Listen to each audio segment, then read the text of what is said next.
These disciples. Firstly, we would like to thank and welcome and pay our humble respects to the most venerable Bhante Bhikkhu Bodhi.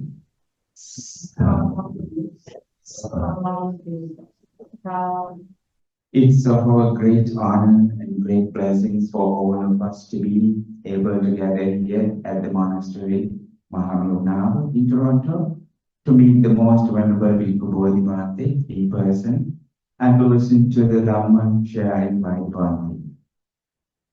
Before we begin the program, allow me to say a few words about the most venerable Bhante Bhikkhu Bodhi. The most venerable Bhante was born Jerry Bra on December 10, 1944 in New York City. The most venerable Bhante Bhikkhu Bodhi, Thero, who is widely known as Bhikkhu Bodhi, is an American Theravada Buddhist monk ordained in Sri Lanka. Venerable Bhikkhu Bodhi grew up in Brook Park, New York City. In 1966, Bhikkhu Bodhi obtained a BA in philosophy from Brooklyn College. In 1972, he obtained a PhD in philosophy from Clementon Graduate University. In 1967, while still a graduate student, Bhikkhu Bodhi was ordained as a Samanera novice monk in the Vietnamese Mahayana order. In 1972, after graduation, he traveled to Sri Lanka where under Venerable Balanguda Anand Maitreya Thero, Bhikkhu Bodhi received Samanera ordination in the Theravada order, and in 1973 received full ordination Upasampada as a Theravada monk. In 1984, succeeding co-founder Venerable Jnana Bonika Thero, Bhikkhu Bodhi was appointed English language editor of the Buddhist Publication Society, BPS Sri Lanka, and became its president in 1988. The most venerable Bhikkhu Bodhi Thero has done an outstanding work in the history of Buddhism with great compassion. The Venerable Bhante has spent most of his time to translate almost all the Sutta Pitaka into English language for the benefit of humankind. With that being said, we kindly invite the Bhante to give a Dhamma talk in the Dhamma class.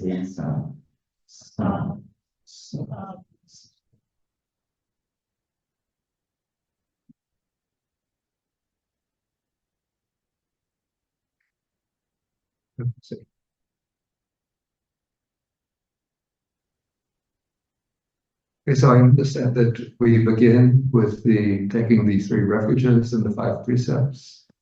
And so you can start with the Namaskara 3 times. Okay, so I understand from Venerable Vidya Kirti that we're supposed to begin with a period of meditation. He said about 30-minute period of meditation. So maybe I'll do this. I know that some of you joined my Wednesday evening meditation group, so maybe we'll do it in the same way. So it's a kind of semi-guided method of doing the metta bhavana, the meditation of loving kindness.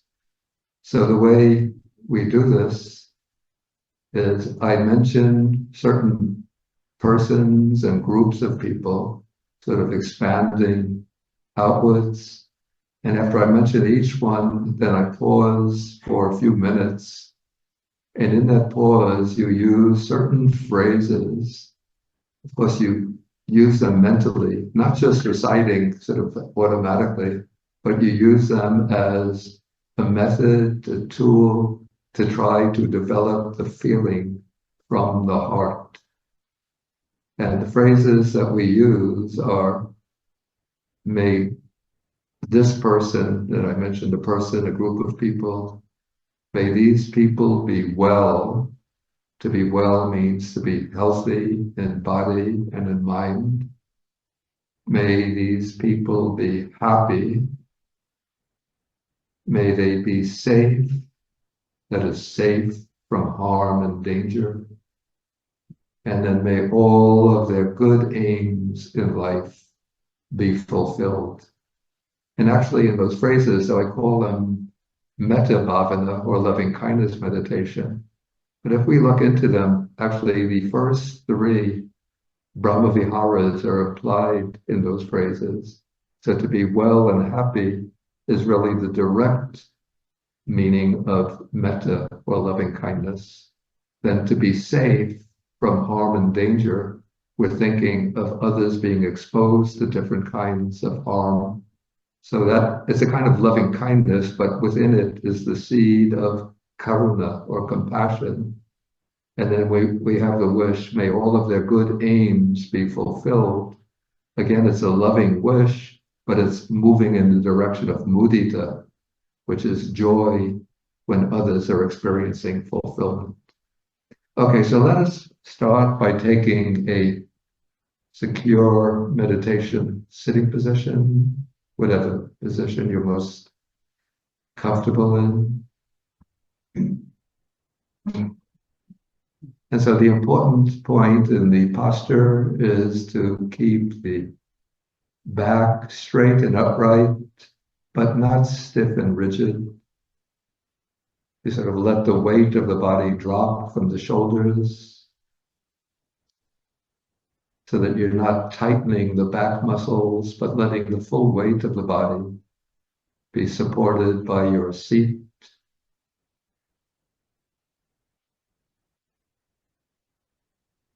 Then you can put the hands on the lap, one hand over the other with the thumbs lightly touching. So if you prefer, you can put the hands on the knees or on the thighs, whatever you feel most comfortable with. Then you hold the head with the nose should be perpendicular to the navel.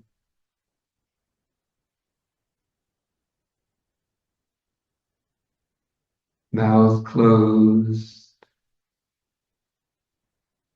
Eyes can be closed, or some people prefer to keep the eyes slightly open with the gaze down. And then you can tuck in the chin, slight angle.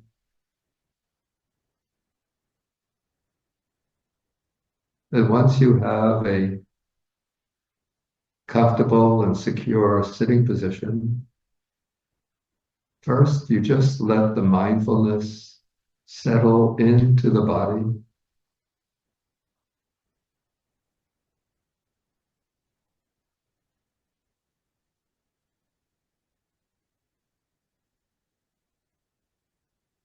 Just experiencing the body from the inside.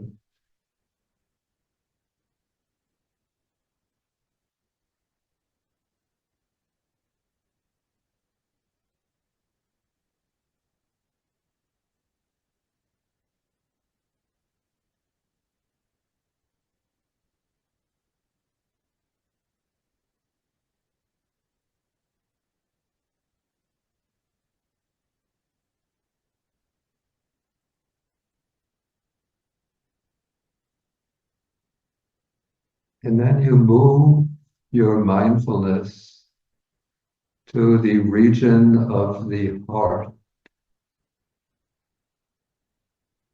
Not the physical heart as such, not focusing on the physical heart, but just keeping the mindfulness in that region around the heart.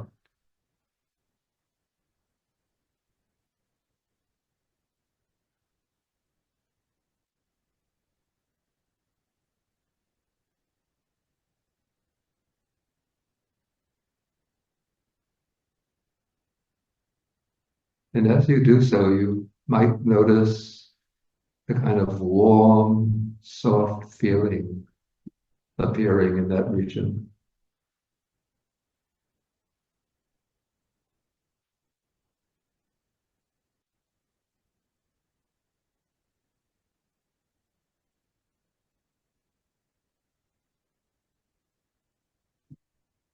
Okay, so now we're going to be beginning the actual practice of loving kindness. And so we each begin with ourself. And so you take yourself as the recipient of your loving kindness. And towards yourself, you generate the wish, may I be well. May I be truly happy. May I be safe from all harm. And may all my good aims in life be, be, be fulfilled. And you could use those phrases in whatever, you can use, excuse me, you can use those phrases in whatever way you prefer, whatever you find helpful and effective. You don't have to use all four of them, but you could use 4, 3, 2, or even just one. And what's important is to use the phrases, not to recite them just mentally, like reciting a mantra, but with an understanding of the meaning, to try to generate towards yourself now the wish for you to be well, to be happy, to be safe, and for all your good aims in life to be fulfilled.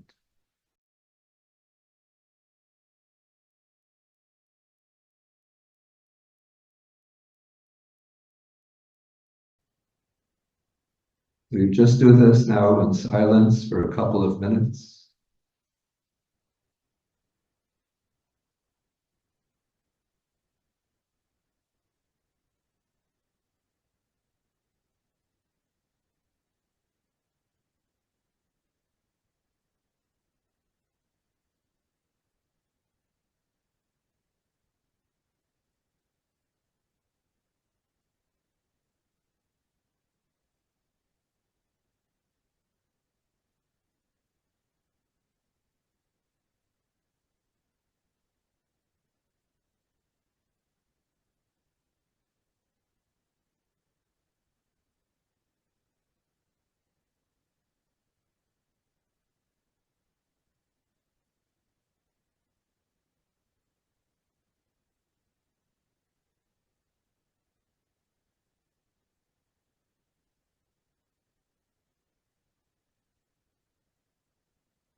Okay, now you take some of the people who are closest and dearest to yourself.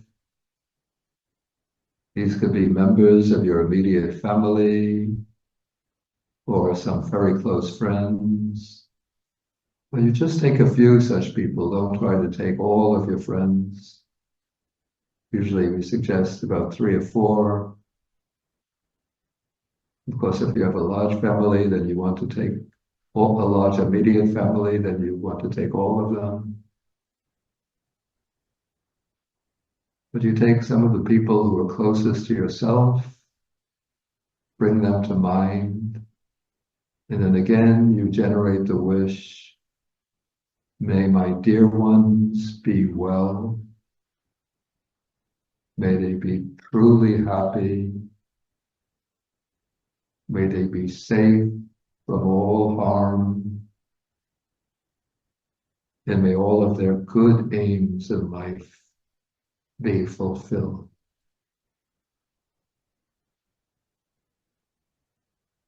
And now you use the silence, period of silence, to develop those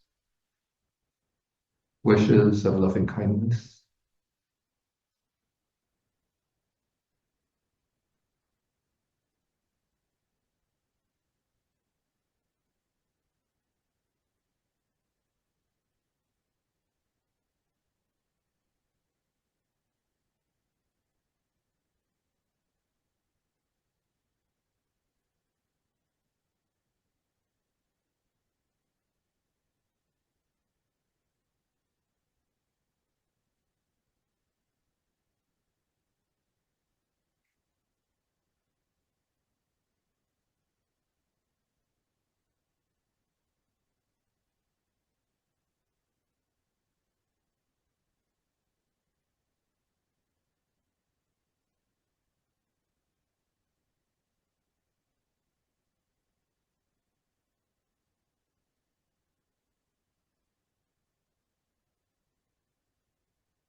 Okay, now the next step, we take everybody in this meditation hall. So whether they are your friends or people you just haven't seen before, or people you just know casually, doesn't matter, you take them all with the same attitude,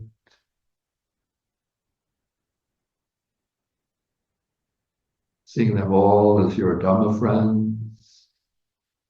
And then towards all of them, you generate the wish, may all of the people in this meditation hall be well. May they be truly, deeply happy. May they be safe from all harm. And may all of their good aims in life be fulfilled.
Okay, at the next stage, we take all of the people in Canada, the whole population of this country, seeing that they're all just human beings like yourself, even millions and millions of people. So to the whole population, you generate the wish, may all of the people in Canada be well, may they all be truly happy, may they all be safe from harm, may all their good aims be fulfilled.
Okay, now you expand the range of your mind to take in the entire human population of the earth.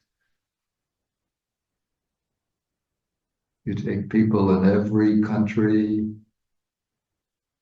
every race, religion, nationality, and using the same phrases, you generate loving kindness to all human beings.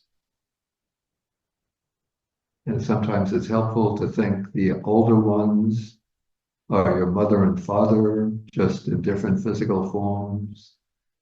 The younger ones are your sons and daughters. And the middle ones are your brothers and sisters. So whatever you find effective, you just use that method to generate the loving kindness towards them.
Okay, then next we move the focus of our loving kindness from human beings to the animals. And so you could think, maybe start a few animals you like, dogs and cats or deer and rabbits. And then eventually you expand so you're taking in all of the animals.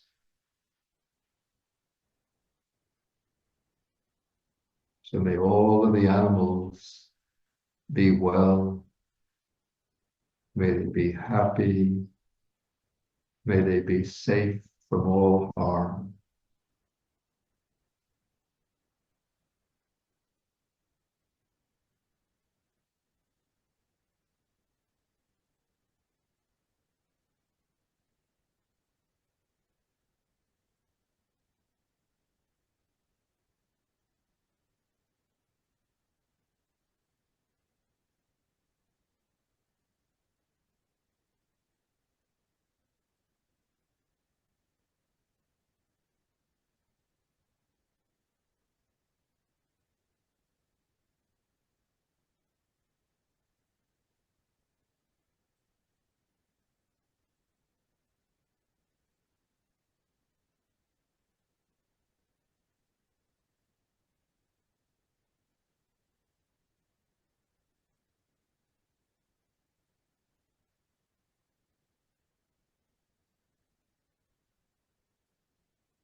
Okay, then we come to the last step. Now you just extend the loving kindness without any distinctions to all sentient beings, to all beings in their totality. Again, use whatever phrases you found most effective, just generating the loving kindness to all sentient beings.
Okay, now you let go of all the mental formulations, all discursive thinking, and you bring your mindfulness back to your body in the sitting position.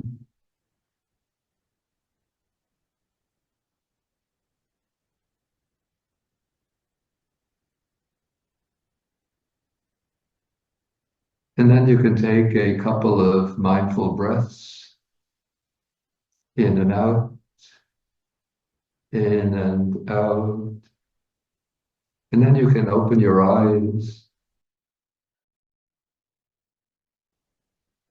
And then usually what I advise people to do when ending the session, to rub the palms, to create a little warmth, and then we rub the palms over the face. Then up and down the shoulder blades. And then you come down the lower back, and then to the buttocks, and massage that area, and then to the knees, and then down to the ankles and the feet and the toes. That's what we usually do before standing up, so that if you're meditating and then you stand up suddenly without preparation, you have lost sense in the feet, and then people sometimes fall down. So this is a precaution. Okay, so let me start in the traditional way with the homage to the Buddha. Namo tassa bhagavato arahato samma sambuddhassa. Namo tassa bhagavato arahato samma sambuddhassa. Namo tassa bhagavato arahato samma sambuddhassa. Homage to the Blessed One, the Worthy One, the fully enlightened one. Okay, so first I'd like to thank the monks for inviting me to come to the Sasapura. Actually, the ones who invited me to come here were Venerable the local Handru, the Nayakataro, Venerable Kiribat Goda Jnanananda, and Venerable Jivananda, telling me that they would be back from India November 16th. And so I arranged to come here in the expectation that they would be here, but then sometime in November, Venerable Jivananda sent me a message that they would be staying longer in India, but I had already arranged my program, so I came here anyway. Okay, so I understand that this program, this Saturday evening program, is supposed to be deep Dhamma. And so the Venerable said I should speak about a topic relating to deep Dhamma. I'm just a simple monk.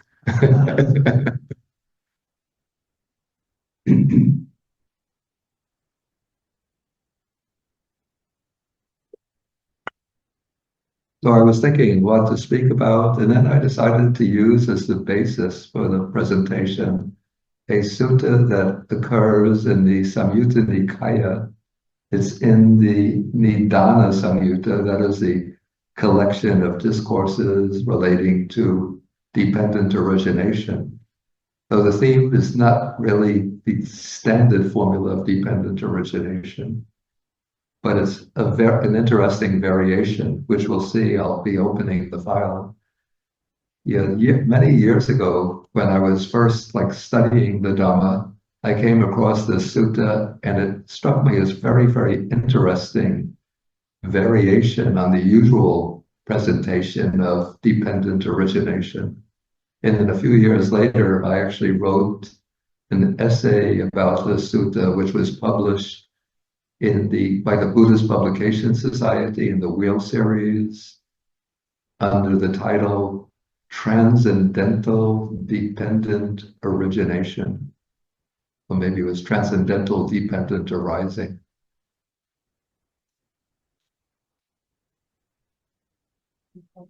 Okay, so I have here, I put in both the Pali text and the English translation.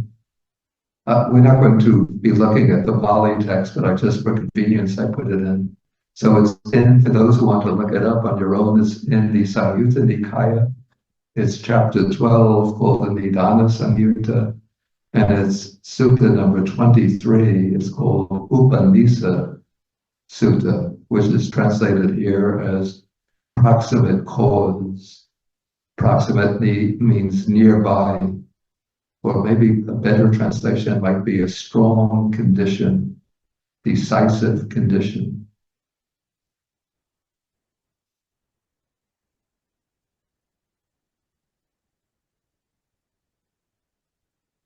Okay, so the sutta begins, the Buddha is going to be speaking about the destruction of the taints. This is going to be the theme of the sutta. So this immediately takes it into the realm of, we call deep Dhamma, because the ultimate goal of Buddha's teaching is asava kaya, which is what we translate as the destruction of the taints. And so the Buddha himself, when he was describing his own attainment of enlightenment, he explains how after he entered upon the jhanas and then emerged, and then he attained the knowledge of the Four Noble Truths, the understanding of dukkha, its origin, its cessation, and the path to its cessation. And then he says that he understood these are the asavas, the taints. This is the origin of the asavas, the cessation of the asavas, and the way to the cessation of the asavas. And then when the Buddha had followed that knowledge to its goal, then he said that his taints were destroyed. And this is also what marks the attainment of arhatship. So the arahat, the fully liberated one, is called the fully liberated one because he or she has reached asavakaya, the destruction of the taints.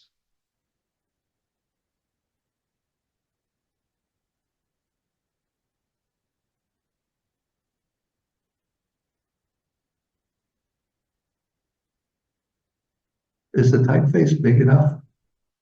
Yeah, what I should do is to.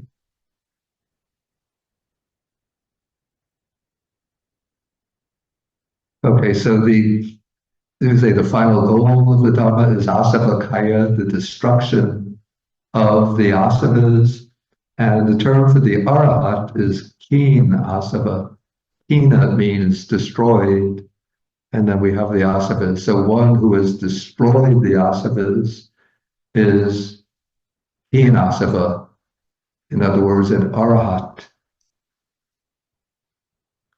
And so what are the asavas? Probably those of you who have been attending to Dhamma talks, just reading the Dhamma carefully already know, but I'll just go through them. So the asavas are, usually we speak about kamasava. This is the taint of sensual craving. And then the second is bhavasava. Literally, it's the taint of existence, but this doesn't mean that existence itself is a taint, but this is a kind of shorthand for the asava of craving for existence. The craving to continue on in the round of birth and death. And then the third asava is taint, is avijjasava, the taint of ignorance. And then later texts, maybe starting the Abhidhamma period, adds ditthasava, the taint of views. But in the sutta, the early sutta teaching, we just have these three asavas.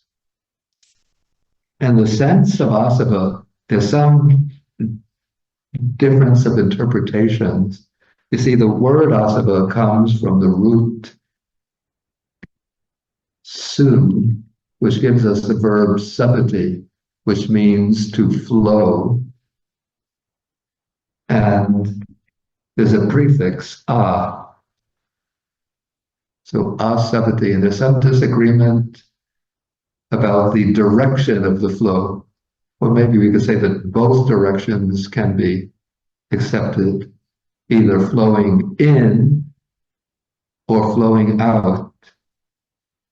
So some translators render asava as influx, the influxes, things that flow in, and others render them as outflows, things that flow out.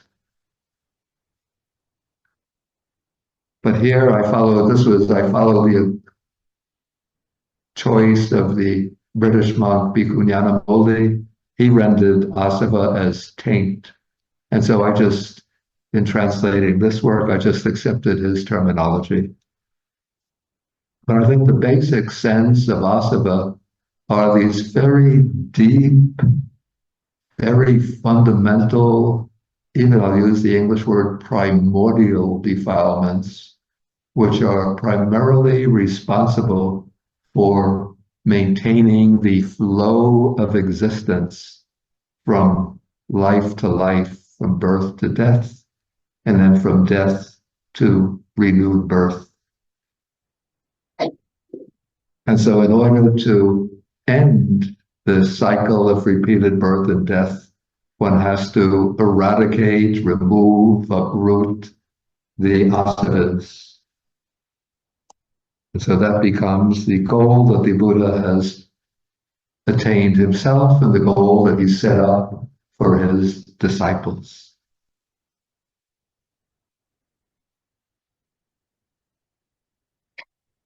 And this is the important, actually, I should have kept that. Okay. The important point here is made in the first sentence.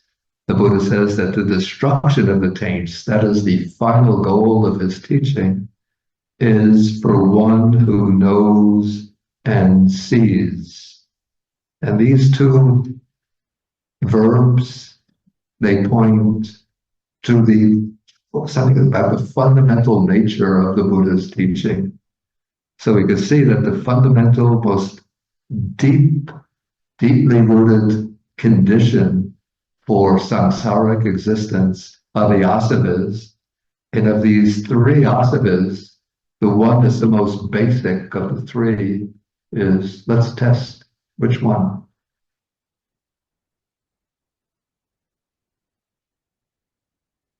Which one?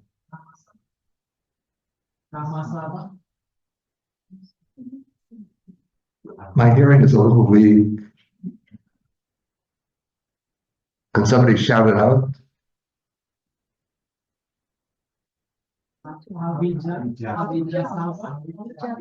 Okay, I hear some people saying avijjasava. Yeah, so it's the avijjasava, that is the flow, the taint of ignorance.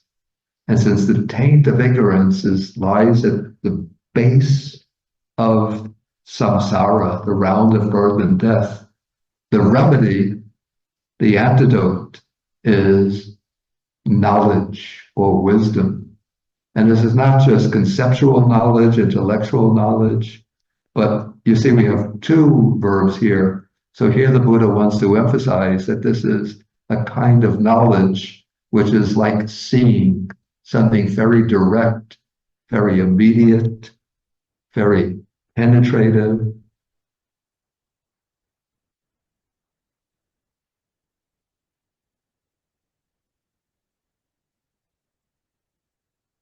And so he says the destruction of the taints, the way to obliterate the taints, we could say the next step is to remove ignorance. And the way to remove ignorance is by knowing and seeing. In other words, direct visual knowledge of the truths. And here he says, what is what is it that one is supposed to know and see? And then he elaborates by way of the knowledge, insight into the nature of the five aggregates. I'm going to skip over this now and come back to this later as we go along in the sutta. Okay, then I'm going to skip over what comes next and go, because now it's tracing the chain of causation in the sutta backwards. But we're going to take it in the forward sequence. And so after the Buddha has traced it all backwards, he takes it in forward order, and that's the way we're going to treat it. So he starts off with the familiar sequence of factors that make up dependent origination. So we know this if we've read any of suttas, maybe dozens and dozens of suttas. The Buddha speaks about the 12 factors of dependent origination. And so that's what we find here, except that the usual word for condition, paccaya, is replaced by upanisa, which is translated proximate cause. So we have, with ignorance as the proximate cause, there are the volitional activities. These would be the activities of volition that create karma. And then with volitional activities as the proximate cause, there's consciousness. And then from consciousness to nama rupa, name and form. From name and form, the six sense bases. Then from the six sense bases, contact, feeling, craving, clinging, upadana, with clinging as the proximate cause, existence, bhava, renewed existence.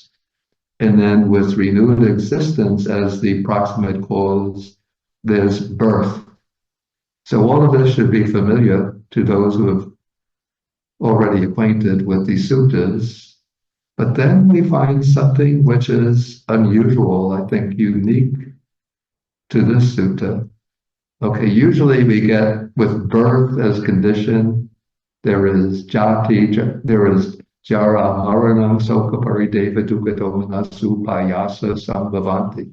That is, with birth as condition, there is old age, death, sorrow, lamentation, pain, dejection, and despair. In such a way, the entire mass of dukkha, of suffering, arises. But here we go with birth as proximate cause, not old age and death, but there is dukkha, suffering. And then comes the transition that I want to sort of highlight. With dukkha as proximate cause, there is faith or saddha. And this shows a very interesting and very important sort of transition point in this elaboration of the conditions, because it shows how suffering becomes the condition for the arising of faith. So if, of course, for those who are maybe born into a traditional Buddhist family and who have been brought up from childhood to be following Buddhism, maybe, and as children exposed to Buddha images, monasteries, devotional chants, maybe in that case, faith can arise sort of naturally through personal conditioning.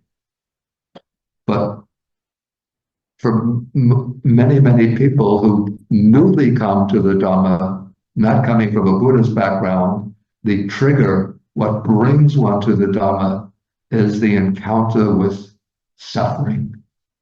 Sometimes it's an extreme type of suffering.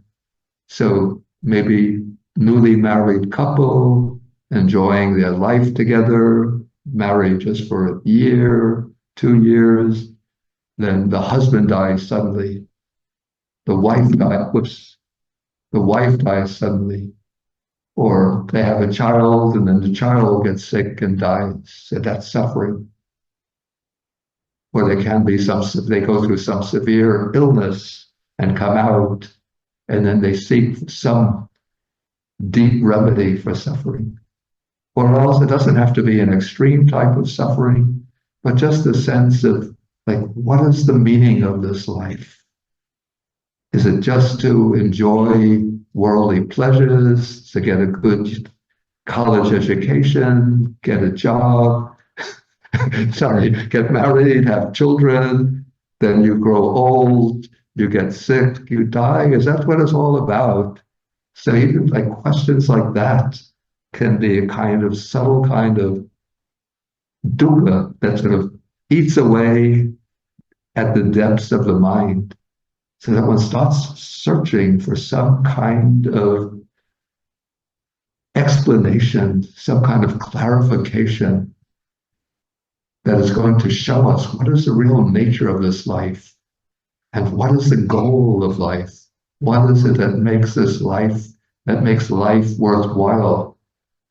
Is it just getting rich and having a nice house and going to parties, getting a high position in one's business or in one's professional field? Or is it something deeper, more meaningful?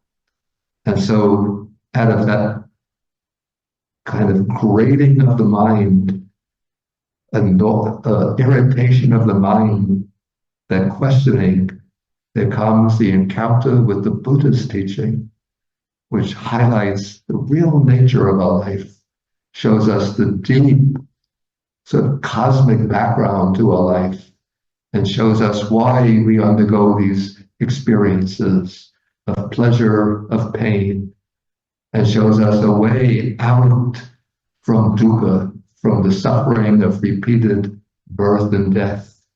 And so when you encounter the Buddha's teaching with an open, inquisitive mind and with a quest for some kind of release, there arises, if one has the suitable inner conditions, arises saddha, or faith.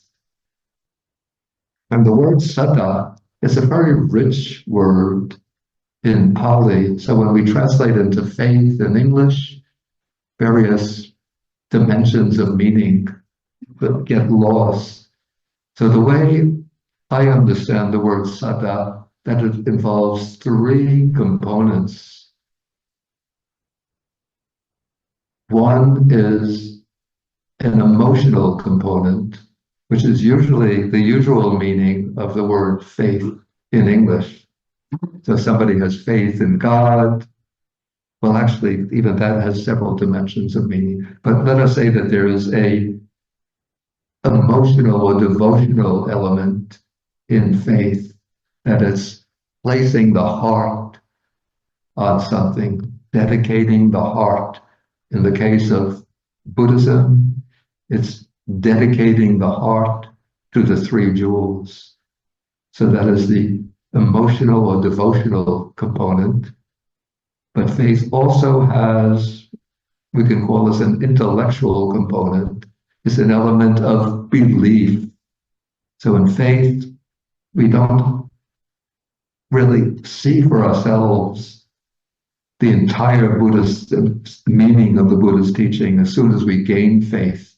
But there are many things the Buddha teaches that we accept on trust. Yeah, maybe that's a good way to characterize saddha, is trust. One places trust in the teaching.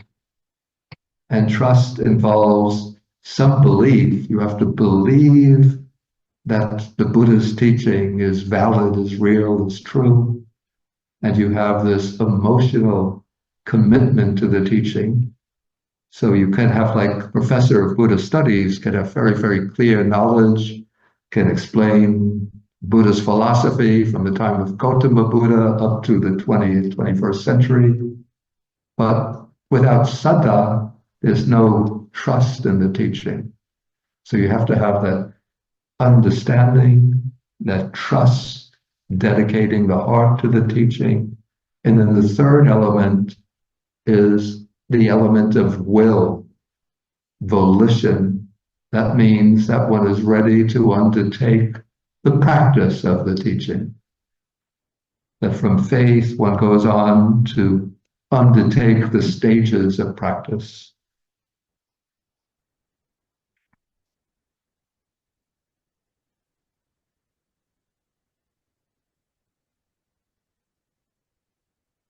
Okay, so in numerous suttas, the Buddha says that saddha, it's actually in the Sutta Nipata, saddha bija, faith is the seed. So faith itself doesn't guarantee liberation or salvation, but faith is the seed. Just like from the seed, the plant grows, a tree can grow from the seed, and then the tree grows and sends out its branches. From the branches come the leaves, and then in time there might come flowers and fruits. And so faith is the seed out of which all of the later stages of the practice unfold. And so here the sutta tells us that with faith as the proximate cause, next comes joy. The Pali word here is pamuja. So we could say that for the person who has been sort of wandering in the dark, searching for some kind of clarity, luminosity about the nature of our life, when they encounter the Dhamma and see how clear the Buddha's teaching is, how consistent it is, how beautifully expressed and articulated it is, and how directly relevant it is to our life, then there arises this joy. So it's like you've been a person who's been wandering in the forest. You're in a dark forest. You don't know how to get out of the forest. Wherever you go, there are more trees, more bushes, and then you think, here's a clearing, still more trees. And suddenly you see a path that looks like it's leading out to an open field. And so when you see that path leading out from the forest, now you can get back to your friends and family, away from the danger of the wild beasts. So now joy arises. So that is like the joy that arises once you gain this faith in the Dhamma. Yeah, but what I found to be interesting is that there is another sutta that occurs in the Anguttara Nikaya, which helps to shed some light on the sutta we're reading. So this sutta says that for the virtuous person, this is one who has silavanta person, non-regret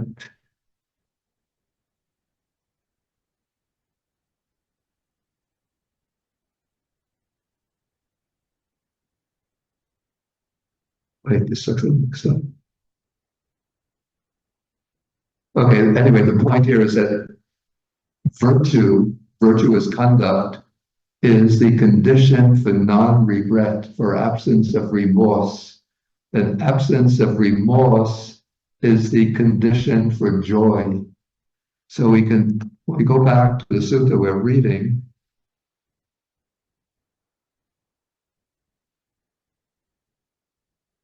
we can suppose that between faith and joy, there is the undertaking of sila. So once you have this faith, then you observe the precepts. And as you're observing the precepts, you're regulating your conduct in accordance with the precepts. And that will become the condition for joy or kind of happiness to arise, because you're not engaging in any kind of ethical, moral transgression. So you're now establishing pure conduct, wholesome conduct. And even I found there's a passage in the Samanyapala Sutta, the Digha Nikaya. So it says that one who possesses this Arya Sila Kanda, this noble aggregate of good conduct, of virtuous conduct, that such a person experiences inwardly a blameless happiness. So we could equate that blameless happiness with that joy that comes from regulating one's conduct in accordance with the precepts. Okay, but here we have to go beyond this joy. And it seems now that after observing the sila, one is now, the person being described in the sutta is engaged in the type of meditation practice aimed at training and taming the mind. And so with joy as the condition, the next quality to arise is, in Pali, we have the word piti, which is translated here, rapture, maybe not the best English translation. But piti is a kind of deepening of that joy, strengthening of that joy, to the point where that joy seems to like flood over the mind, and to flood through the mind, and then to spread from the mind even to the body, so that the whole body and mind, just as if they're being soaked with water. If you've taken buckets of water and poured them over the head, and the water flows down, so the whole body and mind are suffused with this rapture, this strong joy of piti. And this seems to be indicating the stage. These are stages in the progress of samadhi meditation, in collecting and concentrating the mind, where now the hindrances are starting to fall away, and one's confidence and trust are being strengthened through this experience of joy and piti and rapture. But even this rapture, even though it's a very pure, uplifting, exhilarating experience, but it involves some like defect, deficiency, in that it has an element of excitement in it. And so therefore, the next stage has to be a quieting down of that surge of rapture. And so the rapture can still be present, but it now sort of settles down. So first it comes sort of shooting up, so that you're on an upward trajectory. But then as you go on, become more familiarized with the practice, the rapture sort of, it's not that you lose it, but it settles down and becomes more an experience of passaddhi or prashrabdhi, tranquility, serenity. And it's a kind of tranquility. It's not only a mental tranquility, but it's also the body itself settles down. So there's more stillness and quiet in the body. And then the next phase in the unfolding of the sequence, the text says, with tranquility as the proximate cause, there is sukha. We use the Pali word sukha, which could be translated happiness or pleasure. I think here really happiness is not so much, not completely adequate, because happiness indicates a kind of stable state, so that you're happy, whatever you're doing, you're happy. But this is an inner experience of pleasure, pleasant feeling, not sensual pleasure, though it's not kama sukha, but this is a kind of elevated, exalted pleasure, the pleasure that comes when the mind is becoming detached from unwholesome, from sensual desires and from unwholesome states. So it's the pleasure that comes from this inner tranquility. And so this is that pleasant feeling, like everything is very soft and easy, and it's very, very pleasant, even blissful. And this is the important point now here, that this pleasure is the proximate cause or condition for samadhi, for concentration. So sometimes, especially amongst, I have to say amongst Westerners, there's a common feeling that if you're going to gain samadhi, what you do is sit and try to force the mind onto its object and sit for long hours, enduring the pain in the legs, pain in the back, and try to make yourself as miserable as possible, thinking that that is the way to deep meditation. And sometimes undertaking sort of sometimes extreme practices in order to thinking that that's the way to deep meditation. The idea is that like the more, actually this was sort of the idea prevalent at the time of the Buddha, that the more you can inflict pain upon the body through self-mortification, the closer you get to real deep samadhi. And now I've noticed amongst Westerns, at least some Westerners who take up meditation, especially the Buddhist meditation, they take this very grim, extremely ascetic approach to the practice. And so you could see the meditators go around with these grim expressions on their face. So if you flash a smile, they think something is wrong with this practice. To be practicing properly, they have to have that expression as though somebody took a pin and stuck it in their backside. But the sutta shows us that again and again, we see this in sutta after sutta, that the Buddha says that joy and elation, tranquility, pleasure, happiness, those are the conditions for samadhi.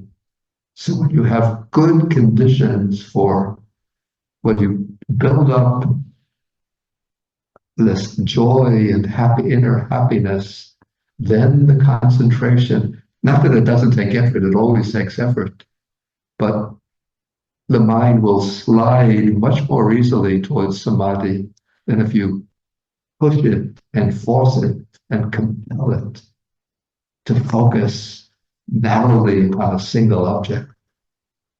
And so often what I advise people when starting meditation, often they think the way to practice is to do mindfulness and breathing, and then to focus very tightly upon the sensation of the breath at the nostrils without any strong and solid foundation.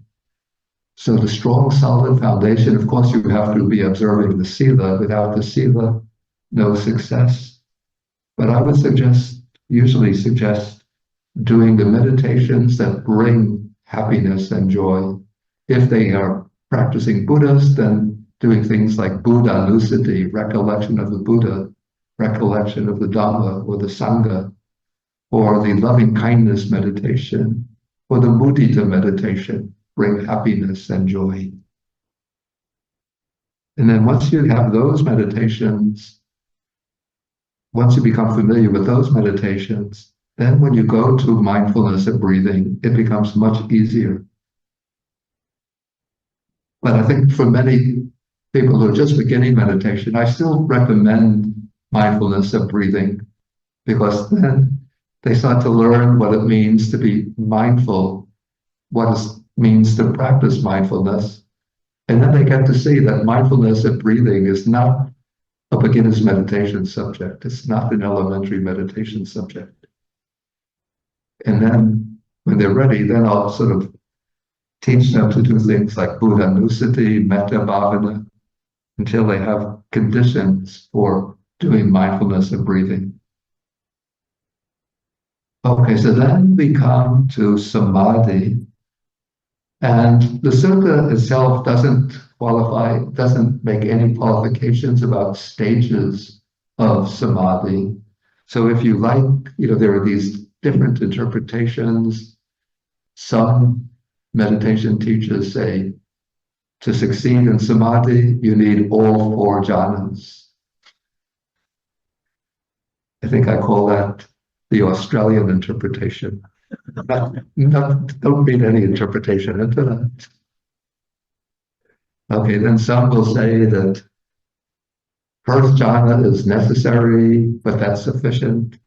Others say that there are stages of samadhi beneath that, they call proximate. Upachara samadhi, that is sufficient.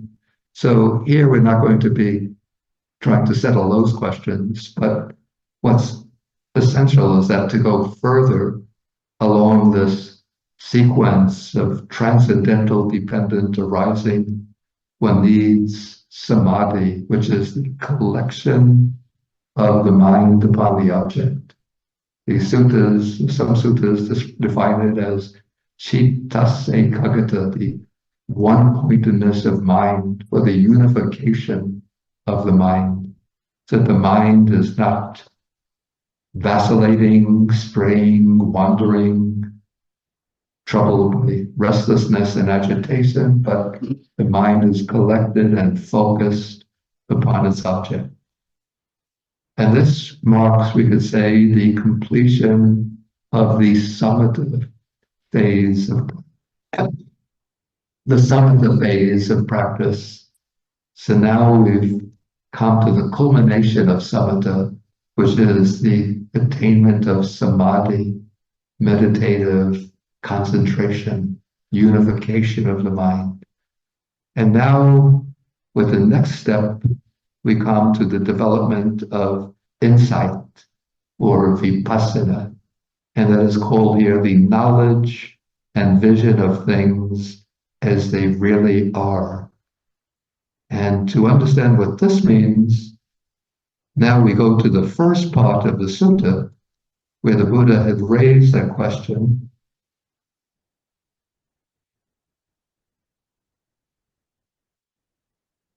He says, for one who knows what, for one who sees what, does the destruction of the asavas come about? And then he says, he gives the answer, he says, such is material form, such its origin, such its passing away. And the same for feeling, perception, the sankharas, volitional activities, and such is consciousness. Such its origin, such its passing away. And so it's for one who knows us, for one who sees us, that the destruction of the asavas comes about. So what this is showing us is that the knowledge and vision of things as they really are means to see the five aggregates, to be able to identify the five aggregates. And so we take our ordinary experience, sort of our experience usually occurs, we could say, as kind of undifferentiated, complex. And then what we do is we use kind of a scalpel to distinguish the different aspects of experience. So we could see that there's the material component of experience, this physical body with its sense organs. And then there are the mental constituents, there's feeling, and there are other suttas which will distinguish the different types of feelings. Feeling basically is call it the felt tone of an experience as being pleasant, painful, neutral, and it's distinguished by way of the six senses, the five physical senses, and the mind-based. Then there's perception, which is that mental function that distinguishes the characteristics of the objects, the features of the objects, the volitional activities, the impulses, the intentions that underlie action, the motivational factors that motivate us to activity, and consciousness, which is the awareness that arises through the six senses. And so we distinguish the experience by way of the five aggregates, and then with regard to each of the aggregates, one has to observe its arising and passing away, arising and passing away. And when we're contemplating the arising and passing away, what are we seeing? Not loud enough. Right. We're gaining the insight into impermanence. And so we see that the five aggregates, all of them, arise, they're just present for a moment, and then they're gone. And of course, when you're seeing this with deep concentration, with strong concentration, then the arising and passing away is taking place very, very rapidly. So the body just turns into a flow of momentary events, just arising and passing. And the same with all of the mental activities, arising and passing. So that's from seeing into impermanence. Then from impermanence, one sees into that whatever is impermanent is not really fully satisfactory. So we say it's dukkha. Usually we translate that suffering, but in this context, it doesn't mean that whatever is impermanent is suffering. Okay, like maybe I enjoy an ice cream cone or ice cream, so it pleasant taste, I'll enjoy it. No, I don't want the ice cream in cold weather. Please don't take that. I'm just using that as an example. Okay, but so it's a pleasant taste, but it's permanent. So if I focus upon it, I see it's arising and passing. So whatever one experiences bodily, mental, arising and passing, and because it's arising and passing, it's not satisfactory. So it's dukkha. And then whatever impermanent, the way the sutras put it, whatever is impermanent and dukkha cannot be taken as mine, I, or myself. In other words, it's anatta, non-self. So when I'm seeing the 5 aggregates now to be anicca, dukkha, anatta, impermanent, dukkha, non-self. So that is knowing and seeing things as they actually are, yatha bhuta, in accordance with fact, with actuality. Okay, then what happens as this insight into the nature of things gets stronger and sharper and deeper and clearer is that there comes a kind of fading away of one's interest, concern, or clinging to these 5 aggregates. And that is what is indicated here by the word nibbita, which is translated disenchantment. So the word nibbita actually comes from the prefix nir, plus the verbal root vid, which means to know or to find. And nir has a sense of like out. So nibbita, maybe the literal sense is finding out. So when you have the knowledge and vision of things as they really are, you're finding out, you found out the real nature of these 5 aggregates.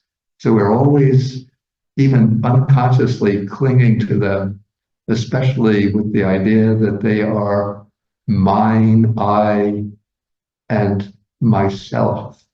But now one's found out that they're impermanent, dukkha, and non-self. And so one starts to lose one's clinging to them. That clinging is beginning to fade away. One has become disenchanted with them. So that is nibbita.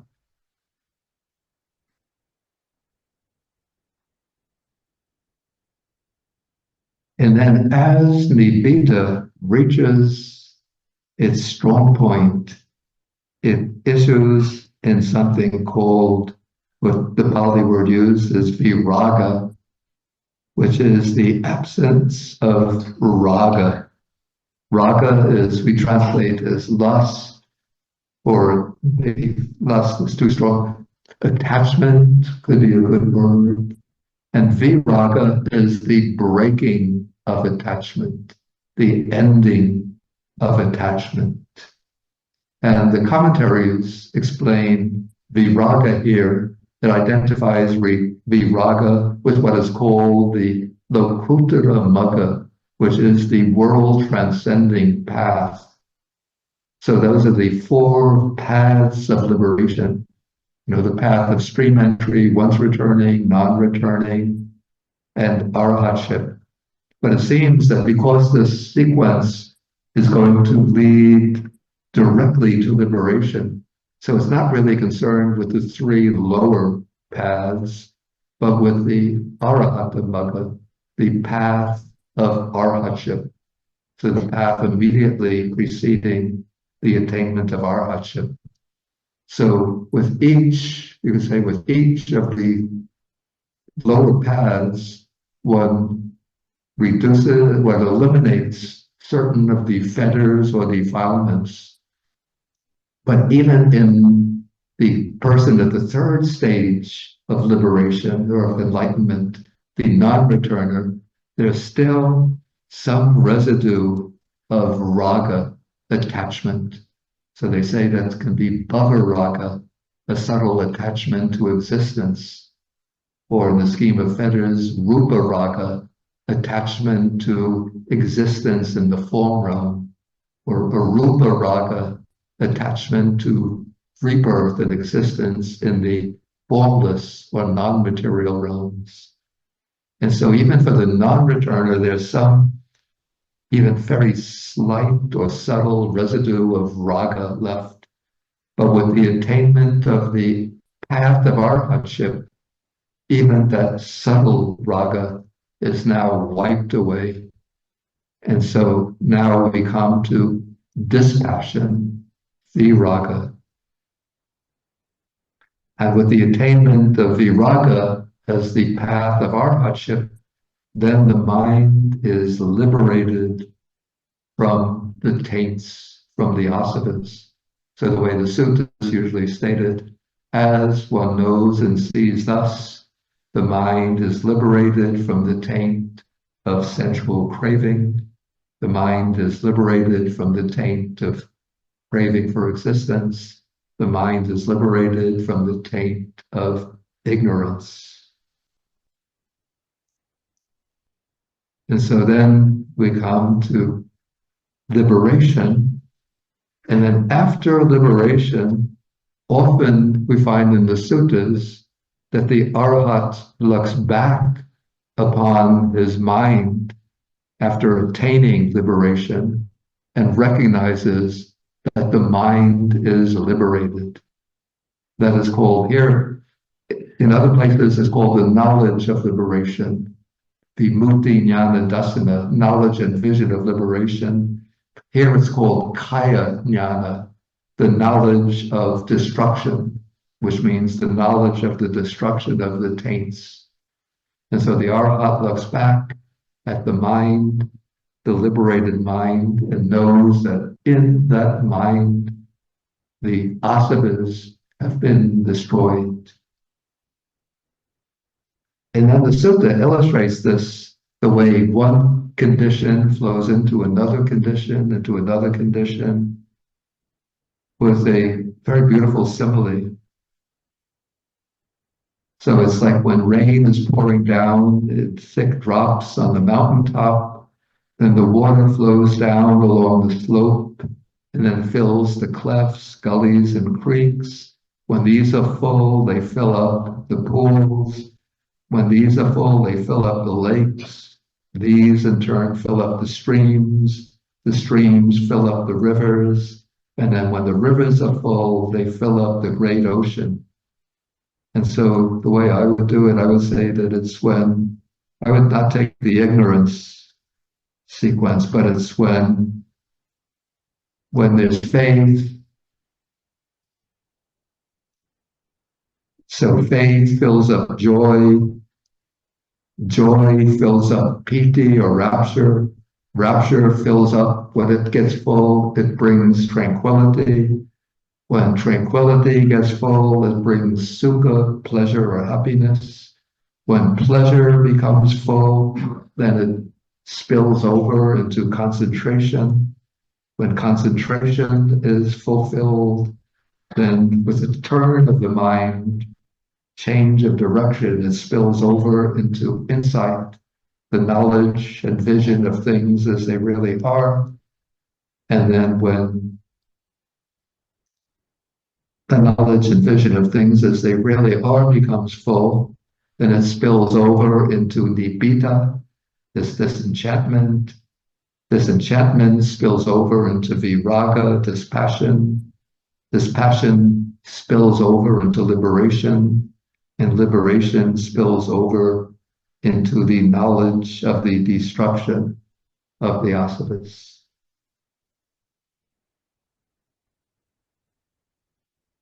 Okay, and that takes us to the end of the sutta and the end of this deep, deep Dhamma. Okay.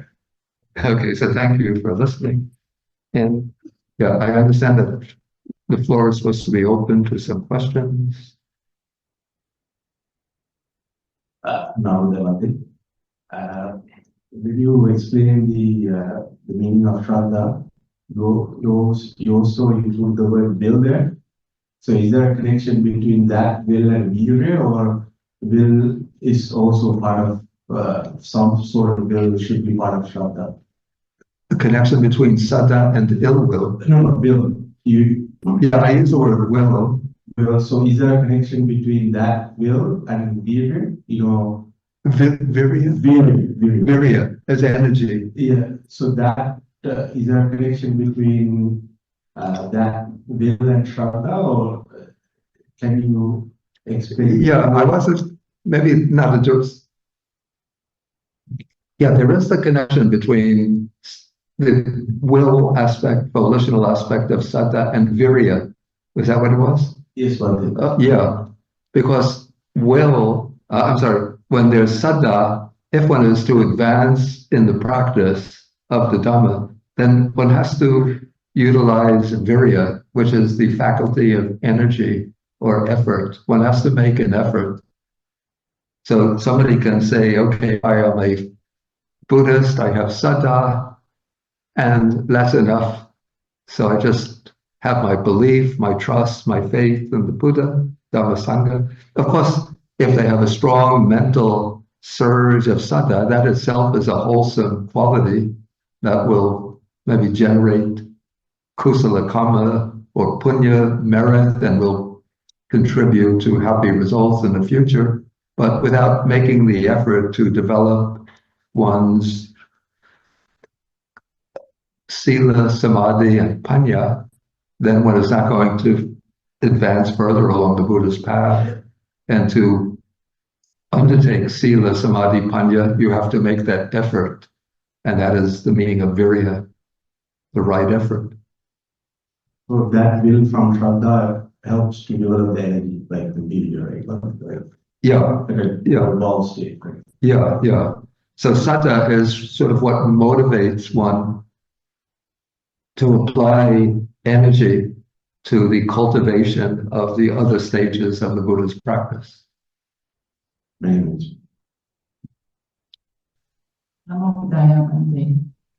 Question is, can Bhante explain the difference between samatha and vipassana? The difference between Samatha and vipassana meditation. Oh, that is a big topic. It almost requires like a course in itself. But basically, samatha is, the word means calm, calmness, calm, tranquility. So it's the calming of the mind, the collection of the mind, and the practice of samatha bhavana, development of tranquility, is to gain samadhi, unification of the mind.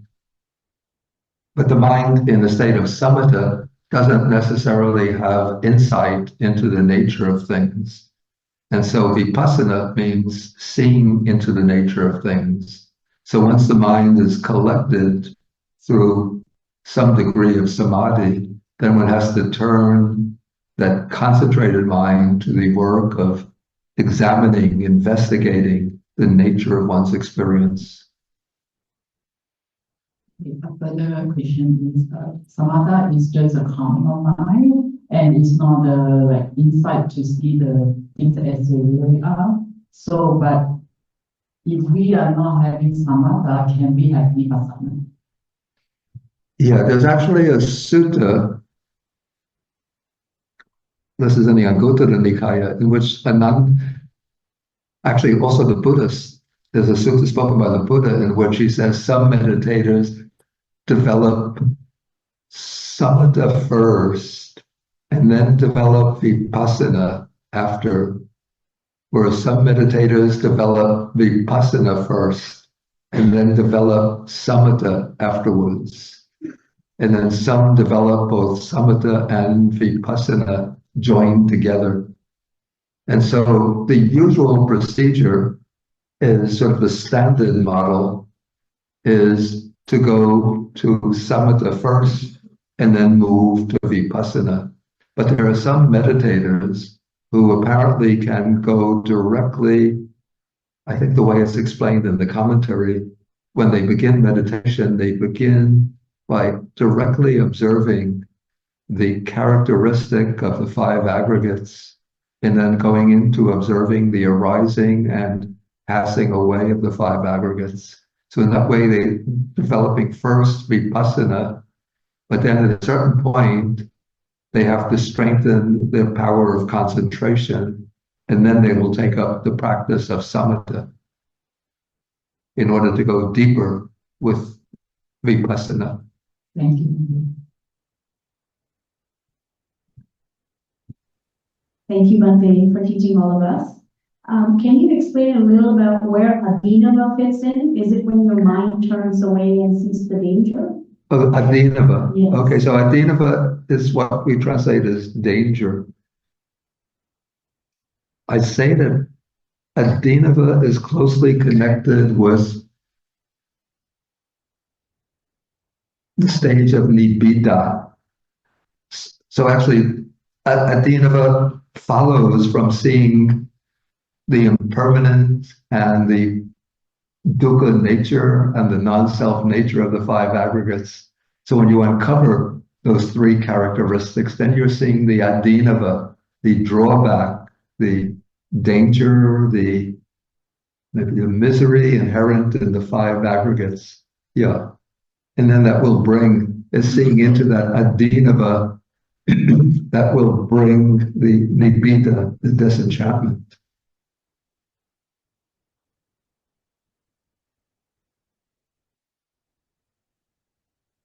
The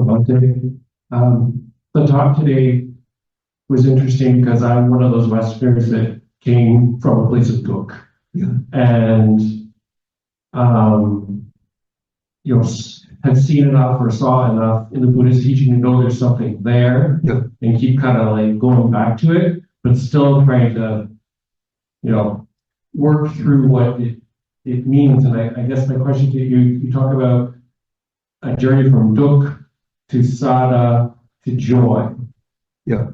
Can you speak to like what I feel like a Western may be a bit stuck still in dukkha, maybe building sada, I guess. Like is that something to focus on? If I feel still stuck in the suffering and it's about building that sada, or can you speak a little bit to that progress? Like how to build and strengthen. Yeah, I feel a little bit stuck. I've been practicing for some time, but I still feel like dukkha is a big part of my experience. I understand I have to see that. That's part of the insight, but I feel I'm dwelling there too much. I'm not Dwelling in the dukkha aspect. I'm not seeing the Yeah. sada and the joy as much as I should, perhaps.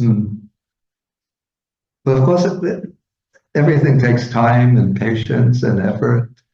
So I say not to sort of lash yourself for not immediately experiencing surges of sada and joy and happiness. But one thing that I found, in my early days, I think maybe even before my ordination, but especially in my early days as a monk, that really gave strong feeling of strengthening sada and giving feeling of joy was just reading the suttas themselves. Even try reading them out loud, because what struck me, impressed me so much in the Buddha's teaching that there's none of the tone of maybe a little bit of fanaticism that one sometimes finds in other religious teachings, condemnation to eternity in hell, or what seem to be extravagant promises of bliss without effort. So, and then one finds that the teaching is so well organized in the discourses, the way, I mean, maybe some of them are a little bit because of the process of transmission, but often they're just so well expounded. You know, we have this expression, swakato bhagavata dhammo, that the Dhamma is well expounded by the Buddha.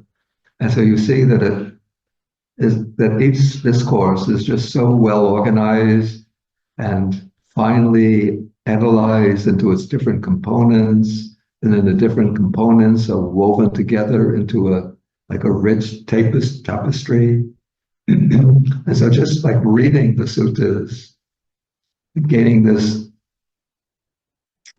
I'm trying to get the expression, a very strong impression of like the clarity, lucidity, and realism of the Buddha's mind was a strong impetus to strengthening my own saddha and trust in the teaching.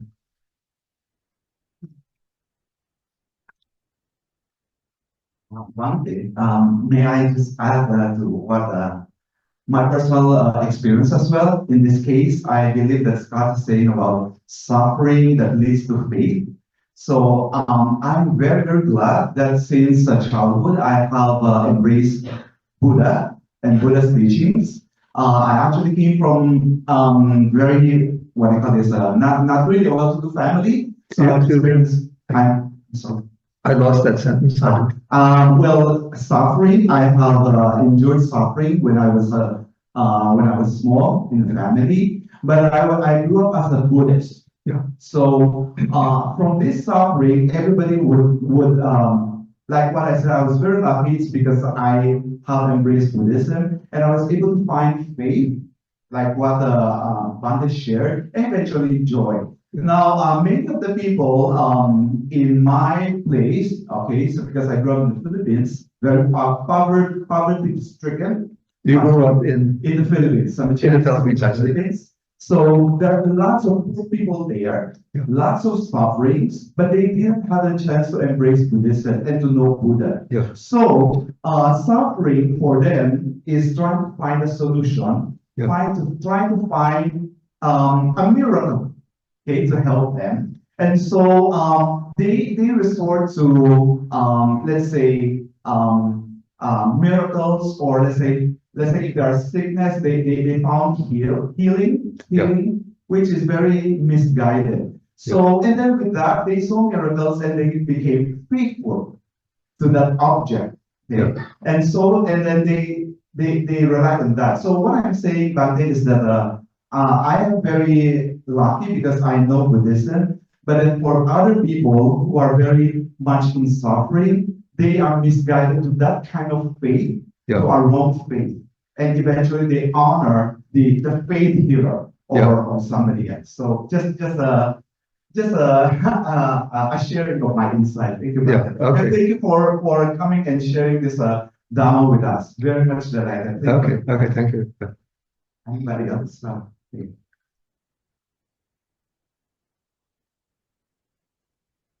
What's the difference between perception and awareness, or sanya and vijnana? What is the difference between them? Is that the question? That is correct. Yeah, it's a very tricky question, because the two seem to be very, very similar. And this is my own understanding of the difference between them. The way I understand it, I take vijnana to be more fundamental, more basic. So vijnana I take to be I call it the bare awareness that arises based on the sense faculty. You see, the clue to understanding the difference between the two is the way they're distinguished in the suttas. So when the Buddha says, what is vijnana? Then he'll say, Chaku Vijnana, Sota Vijnana, Gana Vijnana, etc. In other words, what is consciousness? Eye consciousness, ear consciousness, nose, tongue, body consciousness, mental consciousness. So consciousness is distinguished by way of the sense base through which it arises, whereas perception or sanya is distinguished by way of the object. So when the Buddha raises the question, what is sanya? Then he'll say, rupa sanya, sattva sanya, gandha sanya, etc. In other words, there is sanya regarding visible forms, regarding sounds, regarding odors, etc. So perception is distinguished by way of the object, whereas vijnana is distinguished by way of the sense-based or sense faculty through which it arises. So on this basis, I understand the difference to be that consciousness or vijnana is like the bare awareness that arises through the sense base. So for example, chaku vijnana, eye consciousness, is the consciousness that arises through my eye and that opens up the entire field of visible forms to my cognition. Ear consciousness is consciousness arising based on the ear faculty, which opens up the entire field of sounds to cognition. But sanya is distinguished by way of the object. So sanya is what focuses in upon the object and then identifies what is that object, what distinguishes the characteristics of the object, and thereby is able to conceptualize, to label, to designate, to distinguish. So that kind of work is what is done, and to recognize. So for example, if I meet a person for the first time, then I just, even though I don't, okay, so I meet a person for the first time, then I perceive the person's face, shape, figure, mannerisms, and so on. So then when I meet that person again at a later time, even a few years later, I see the face, I recognize the face. That is done on the basis of sanya, perception. Of course, perception and consciousness arise together. It's not that you have perception on one occasion, then on another time you have consciousness, but they're arising together, but they perform these different functions. So that's, in brief, the way I distinguish. I have one more question, but is it okay if I ask another question? Or Oh, go right ahead, yeah. how do you maintain Shraddha? For what I understood from the talk is the first step is to have Shraddha, or the conviction and the confidence and faith in the Buddha. And how do you continue to maintain that? You have to continue to maintain that towards until the Nibbana. Well, we take, we move through the round of rebirths, and so we don't know where we're going to wind up in in our next life. So what we want to do is to ensure, as followers of the Buddha Dhamma, to ensure that the saddha that we develop in this life is going to connect us to the Buddha Dhamma in future lives. And so in my opinion, the way that we do this is through the practice of going for refuge and reciting the refuges, and with understanding, with saddha, with faith, and with understanding, and habitually planting the mind in that soil of the three refuges, of the going for refuge, becomes the link that connects us to the Buddha Dhamma from one life to the next. So, say if I'm a Buddhist this life, I might be reborn. Well, maybe I was a Buddha, say, in a past life, I was reborn in Brooklyn, New York, and the first 21 years of my life, I didn't even know the boo of Buddhism. So I couldn't have had continuity of saddha then, since I didn't even know the boo of Buddhism. It was just a figure you saw sometimes in the Chinese gift shops. They would have Buddha statues. You just saw them. But then once some interest in learning about Buddhism arose, then after reading books on Buddhism and then starting to practice, then saddha arises again. So we can't always have continuity, but what we want to do is to establish that seed, a strong foundation of saddha, so that in life after life, we'll have the chance to meet the Buddha-sasana. Let me take, there are some people, give people online a chance. So I see one named Prasad. Teruwan Sarana Swamin Wahanse. So, this question about the meaning of a word called Udayabbaya. Can you hear me, Swamin Wahanse? Yeah, I could hear. Yeah, I think the Udayabbaya word is made from the two words called Udaya and Abbaya. This is where I think, I know the meaning of Udaya, that is arise. Can you, what is the meaning of Abbaya, Swamin Wahanse? Yeah, he's asking about the meaning of Udaya. This is the arising and passing away, Udaya Bhaya. Yeah, for this I have to type. We'll share the screen again.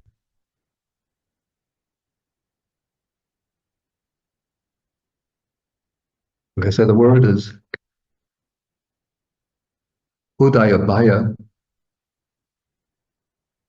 which I think as this compound, maybe it comes in Visuddhimagga. I think it does come in the sutras as well. Okay, so this is a compound of the word Udaya is arising, and the other word is not Abhaya, but it's Vaya. Vaya means vanishing or disappearance or passing away. And so when, this is a little lesson in Pali phonetics. So when Udaya and Vaya are combined, it becomes Udaya Bhaya. Why does it become Udaya Bhaya, not Udaya Vaya? Anybody? So I mean, as I heard from some Bantes, the Vaya is a Sanskrit word, it's not a Pali word. So Okay, so this is on the right track. Vaya is a Pali word, but you see there's a Sanskrit word, or the Sanskrit form of the same word is Vaya. So when Udaya is combined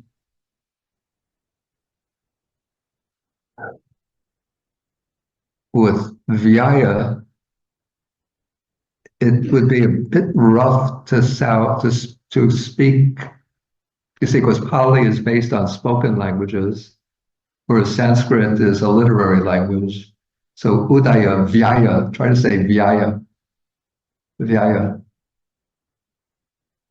Just like in Sanskrit, they say Virya, Virya, so Virya, Virya. But in Pali, it becomes Virya, easier to say. So in Pali, it becomes Vaya, but that influence of that Vy enters into the compound, so the Vya becomes Bhaya, Udaya Bhaya, Udaya Bhaya. But this is a matter of Pali phonetics. If you're not into Pali phonetics, don't worry about it. Okay, I think it's getting There's a question here. the question out here. Yeah, thank you. I have one question that you mentioned about this is a question on the Panya. That's what I'm asking to receive answer on it. So in the Panya, you mentioned about the characteristics in 5 aggregates. If we see it as like the nature of impermanence or uncertain, right? So we see this arising, this pass away, So how is it important to look from the angle of this five, let's say, we call in our parliament, like a top or elbow, this kind of like a fire, this kind of thing. So I'm not catching. Maybe if you come. So can I? Yeah. Thank you. This question is about on the Panya, so not on Sivan's already. So we mentioned that we should look as from the angle of these five elements, and then arising and passing, right? So this is very important. I mean, the nature of impermanence, we call it. So if we see the arising and pass away, so is it essential to also look from the angle of these five aggregates, like water, or this is the form of the water, now it's arising because of different conditions, it's not pass away, right? So we understand this is the five aggregates, which combined winds arising, and sooner or later it will bound to pass away. However, what I was trying to understand here is trying to clarify this. So how is it important to look at this as a five aggregate rather than just okay, this is saying now is arising, because I will stay quietly for a while and then we pass away, right? I can observe this one. So do I also look into this five aggregate or just okay, it's arising, pass away. So what's your suggestions? I'm not sure I understand the question. It would be the difference between looking into the arising and passing away of the five aggregates. Or you just understand the arising and pass away, because as of now, I mean, as a moment, we are not, so we're not in this meter. So it's very hard to go deep inside. But what we can see is, we can see this, okay, something is arising, something is passing away, something is I see, just taking in the general way that whatever arises passes away. So is it also, it's also look at, okay, does it also have the aggregate of the five things like water, air, elements? I see. I think within the framework of, say, the meditative development of insight, I say it's important to go into the arising and passing of the five aggregates. Yeah, because that's the framework that the Buddha used for the development of insight. Sort of in a reflective way, you could reflect on the impermanence of like everything in the world, but for the actual experiential insight into one's own experience, using the frame of the five aggregates is, I say, very effective. So also, I mean, what I found is that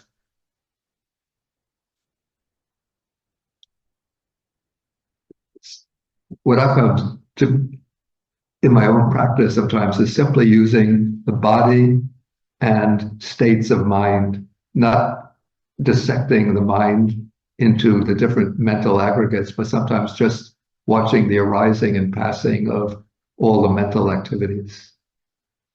But just reflecting on the impermanence of everything, I think is not really giving the direct vipassana, the direct actual experiential insight into the truth of impermanence. Yeah, I think maybe it's time to. So do we do with the dedication of merit? Yes. Your particular. Okay. All right, I could do it the way I usually do. Okay, so I'll do this the way I usually do at the end of my classes. Okay, so we're going to do the sharing of the merits with the devas, the Dhamma protecting deities, the nagas, the dragon spirits, and then with all beings. Akasata Chabumata Deva Naga Mahidika Punyanta Manumodiva Chiram Rakantu Sasanam Akasata Chabumata Deva Naga Mahidika Punyanta Manumodiva Chiram Rakantu Desanam Akasata Chabumata Deva Naga Mahidika Punyanta manumoditva chiram rakantu mamparam dukha bhatajani dukha Vaya Bhatajani Vaya Soka Bhatajani Soka Bantu Sabe Pimanino. May those in suffering be free from suffering. May those in fear be free from fear. May those in sorrow be free from sorrow. May all living beings also be thus. May the sadhu sadhu. Okay, then you take over.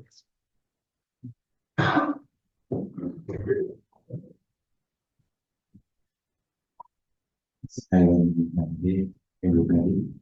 So we are so grateful and thankful to the Bhante for caring to the monastery out of compassion and giving you a beautiful Dhamma talk and giving his time and knowledge and everything.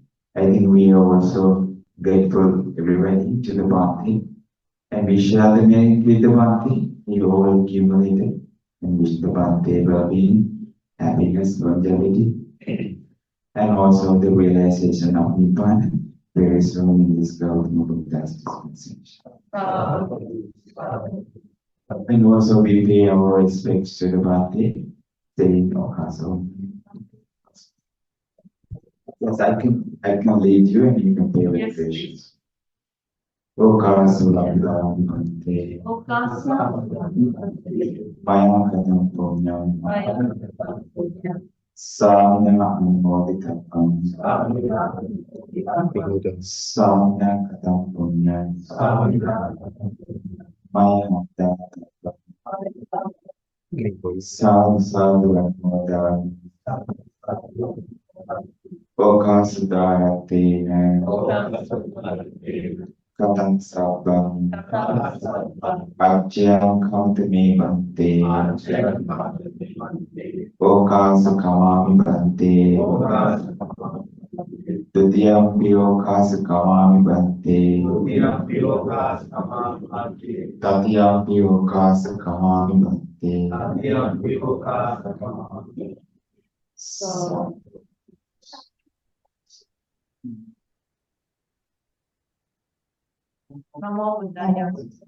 Right.